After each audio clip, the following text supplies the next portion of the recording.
بسم الله الرحمن الرحيم. السلام عليكم ورحمة الله وبركاته.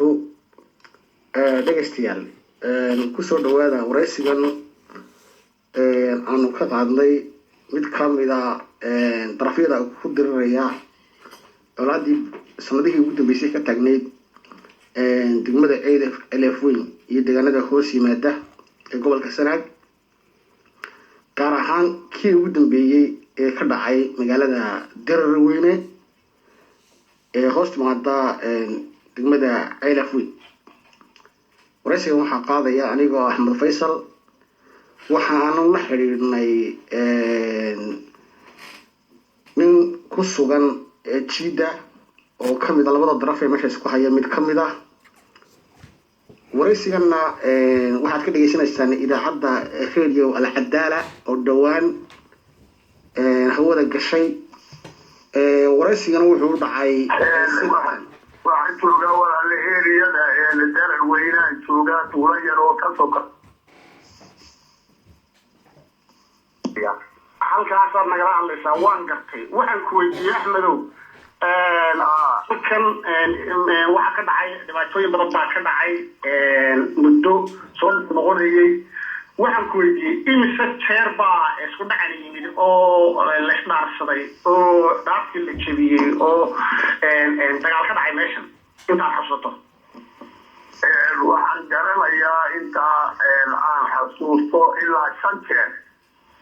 5 jeer baad xasuusataa? kii ugu dambeeyay sanadkii dhaweyd buu ahaa. kii ugu dambeeyay sanadkii ayaantii dhaweyd 22 bishuu ahaa. kii ka sii horeeyay ee sanadkii hore dhacay ee dowladda soo dhex gashay ee guurta dhex gashay ee Soomaaliinta reer Soomaaliland soo dhex gashay ay ka sii horeeyay. waxaan maqlay in laga soo saaray qodobo waaweyn oo ciddii jabisa dhaarta heshiiska qabanaysa oo lagu xukumay. maxaad ka xasuusataa oo ka mid ahaa? odayga markaan kaaga waramo sida uu soo rajaxnaaye inta jeer ee la kulmay waxaa dhacday xukun iyo ganax la soo saaray. waa ilaa 5 jeer. marka u horeysa maxaa dhibtu ka dhacday? dowladda iyo wasiiro iyo waayeelba waa la yimid. waxaa la dhisay 25 baa laga dhaayay. Elefweyn baa loo guuray. Soomaaliina waa laga qaaday ciidamadii iyo wixii joogay. Elefweyn bay noqotay wada hadal 13 nin oo kale oo ergadaxa baa la dhaariyay wasiiradii dhaariyeen oo kudheen. waxay kalo oo ka qaadeen 11. waan gartay. labada beelood oo wada hadlaya hawshaa waa la dhex galay. markay meel maraysay oo wax sheegasiiya garsii socoto baa annaga qoraal naloo soo gudbiyey. qoradaasi soo qoratay hanti ka maqan waanu ka soo jawaabnay. si fiican oo caafimaad qabtaan uga soo jawaabnay. qoraal baanu ku keennay. qoraal la soo gudbinay iyaga aanu hanti ugu sheeganayno fara badan. waa tahay. qoraalka iyagii markaa inay qaadaan sidii aanu annagu u qaadnay oo ka soo jawaabaan waa diideen. way diideen arrintaa? nimankii markaa nimankii guddiga ahaa oo nin uduxniin oo in cawad gacano la yidhaahdo gudoomiye ka yahay, gudoomiye ku-xigeenna ka yahay, in la yidhaahdo hadee buxumay maxamuud dirir hawl oo cabdalla xaamuda. nimankaas xasbay sida tan looga soo jawaabay ka soo jawaaba warqada waxaa sheegatee waa ta halka la soo dhigay. waa cadaynteediina iyagaa laga rabaa. sidoo kale idinla keena. waan fahmay. dabeedna waxay haadeen beriya saa dambe. maantana waa la tegaynaa. beriya saa dambena waa la maqlaanay. waa tahay. okay baa la yiri. maantii dambe beridii maalintaa waa joognay. maalin labaadii waa joognay. maalin labaadii dambe labadii intaana gaadhin baa xabadi gobolada ka bilaabay Daraweyne. yaa ka bilaabay? oo labadan wax ku laayeen. halkaasaa dagaalkii ka bilaabay gobolada iyo Daraweyneba oo reedii wixii dhiman lahaa iyo wax milaha ciidamada soo kala gaadhay. iyagaa bilaabay? ma dhinaca kalaa bilaabay mise dhinaciinaa bilaabay? dhinaca kalaa bilaabay ee jawaabtii laga sugayey. warqadii qoraalkay la maqlaayeen jawaabteedii waxay noqotay bil Daraweyne iyo bil gobolada ay ka bilaabaan. waan gartay. halkaa markii ay noqotay haddana waa la isdhiibay dowladdaa timi wasiiro badan baa yimi in xajigaa 8 wasiir baa yimi gubufiid badan baa timid salaadiid badan baa timid xitaa dhulbaanta xagga ka laga dhigaa waa yimaadeen markii dambe waa la dhaariyey rag baa la dhaariyey haddana 50 iyo 50 sidii bay noqotay booq la dhigay haddana dilkii xigeen wuxuu noqday mid lagu fuliyey ceelaf weyn oo la ku dhaawacmay asaan wax dhiman kuwii farmaysiga waa maalay haye waa 3 jeer Soomaaliya waa 3 waa tahay nimankii la iska daweey dhaqtar baa la isaga qaaday nabadii la siiyay bay isaga xidhnay ganaaxna lagama qaadin haddana waxa dhacday jarar weyne baakii afraad noqotay 7 ayuu ka dhacay oo la yiraahdo in saalaxa ku wada la diray oo idinka oo ka soo jeeda beesha saxdiyo taafka iyaga xagga saxdiyoonisa ama taray baa lagu diray inta ku diray taafkaasa oo halkaas dagaalkii ka bilaabay xalay la galay adigu afar iyo 3 adigu 7 nin baa ku dhintay oo dambe waa tahay wala isna haddana wala soo gurmaday golaha guurtida iyo xajisa iyo gabar jala iyo isaar kale iyo golaha guurtida oo iyo soo diray guurtida cidda ma isugu timid marka waa la waday duur madow baa yimid boqor duur madow suldaanka reerka iyaga sultaan Salmaan baa yimid wax loo wadaba arrinta inta baa loo tii ugu badnayd bay ahayd tii ugu fadulka badnayd bay ahayd waa ragii halkaa fadhiyay baan anigu ka mid ahaa waxaanu go'aansanay nabadgelyo waarta oo aan nolol isla soo garanay wax badan oo ay ka cawdeen oo dhanna waanu waxaynay dilkii raggii sidaas samaynayay goboleedkii xumaan ka sheeganaynaa iyo niman baa aqal dugtay meydad gubay iyo waxaa rabtaa ka soo xukunkaanu ku nimi way soo xukunkeen waa ku saxeexado waa ku kala qaadanay sifii baanu ku kala marsanay sifiyada lagu magan yahay nin diileen oo dhaawaceen ilaahay aanu dilin oo feeraha qisaba shiikeeda baaskuurad lagaga dhuftay inaa daag go'aanaya oo halkii ceelaf weynan iyo cabsi darar weyne ceelaf weyna oo anigu aan adeer wahay waa tahay ninkaasi ma dhiman miduu dhaktarka ku maqnaa ninkiina waa cararay oo jeedi midkaa la doondoonay ninkii waa lasoo qabtay sidii maantaanu kala marsananay baanu boolkiina ka qaadanay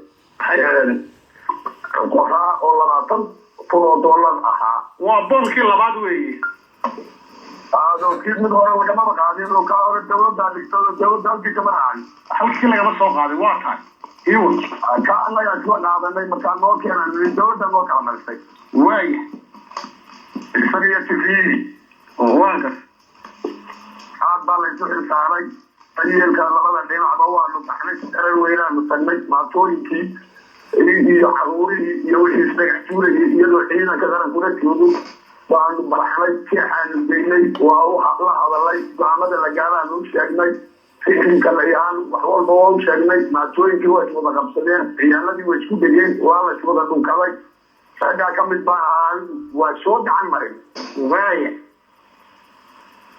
dabadeedna nabadgeliyo iyadoo la yisay waanu leenahay war waa kaa sifiina la kala qaatay magweynkii iyo dhaawacyana bisha 5 baanu ballansannahay ay maraysay taayaartaa dhawey goor ay dee 10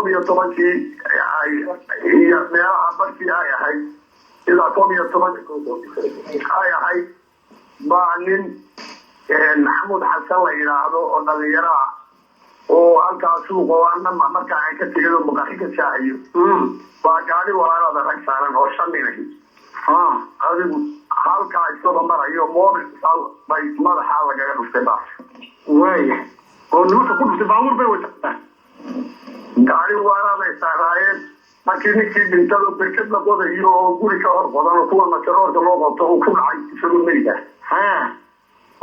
bay dhaqaaqeen oo xaggaa dhulbaanta iyo furaal bay u carareen oo qabteen waaya راجي كلا سوق توري درس كودا أنا بكذا كعبوا يروحوا يا حاجة شيعة أنا أذكر هذا الواحد كل بانو يعني واي طبعا أنا وقفت عندنا فساعتي لا يا طبعا أنا وقفت وانقرتي دابا أنا كانوا مال حاجة شباب ولا تكتب تقول لي لقيت المياه وهاي نقولي ولقيت لي المجال كون إنه كان اللي كان في شيء حيني كان تبغى اللي هو هي كل واحد يلاقي كل كلام بعد سيدا كان بسيط هو في أنا ما طبيعي oo marka ma la oran karaa kuwa wax dilay ee arabaxsaday iyo kuwan kale marka dambe weerarka galay way shogaayeen yaa oo way man wuxuu ahaa fal u soo tala galay miyaa ها واديان موديسي hadii ninka dilo sida yada ay farkanaxaan oo kala raacaan waxba hore uma heleen deeyo ama marba lagu qoriyaa soo wada qaadan lahayn magaranaysa marka waxay tahay in laga sii hadii moodeen iyo qoriyo meel dhow yaaleen sidii nimo waxoogaabay markii la yaacano la huwiye waan gartay halkaana balanta hore waxay ahayd in hadii nin la dilo qolada ninku ka dhintay inaana yaacin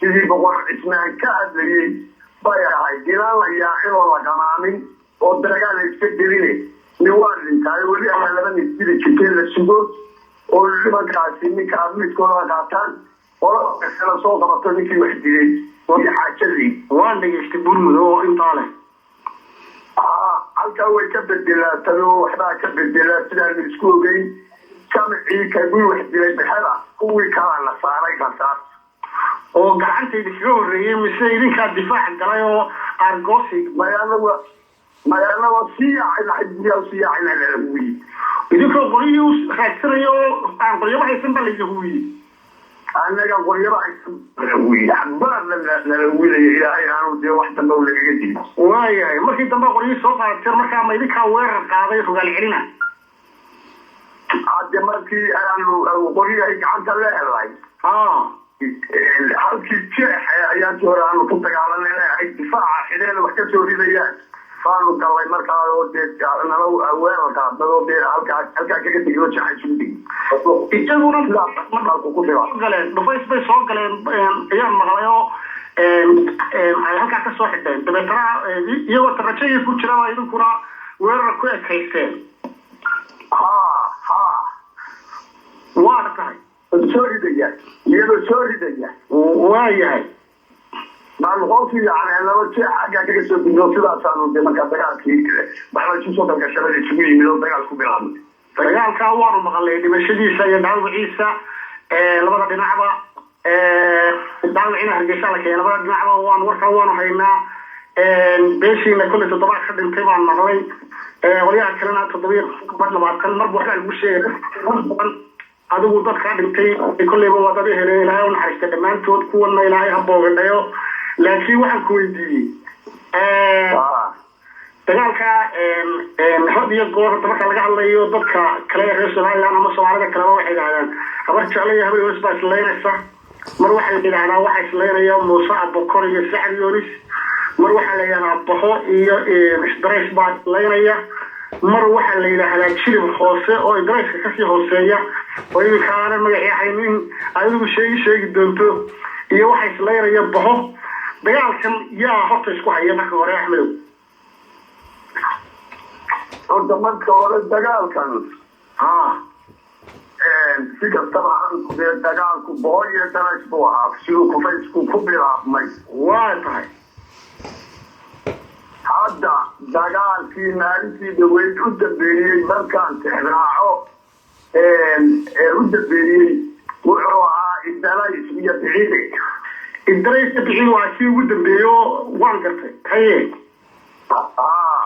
waayahay sidee u Biciide ku noqday iyo Idrees wuxuu ku noqday dhaawac bay leeyihiin anigu dhimashadooda kala Biciida kala garan maayeen dhaawacoodiina yaala dhaqaatiirta oo أحمد فارق أقول كل شيء على شيء لما من هو أنا أتوصل وأنا ما كان وعمي أنا هو من مري هاي السلبان إن عشان إلى هذا فن مري هاي أفوق ورقان عشية فأنا كم بقولي هذي نوع شيء إلى هذا الشيء وإلى ده الشيء اللي لا يعرف markaa sidaasay tahay laakiin dhaawaca meel yaala iyo dhimashaba idara cidaan ahaynu kumana dhiman kumana dhaawacnin waan gartay marka waxa weeye xagga kale gaarka kale ayaa bahihii arrintu ka ballaaratay oo bicido qabiilo jiliba kale oo soo galay macnihi bicido waayin waxaan ku weydiiyey dagaalkan hadii goor qolada garabkiina waxay ku eedeysaa ama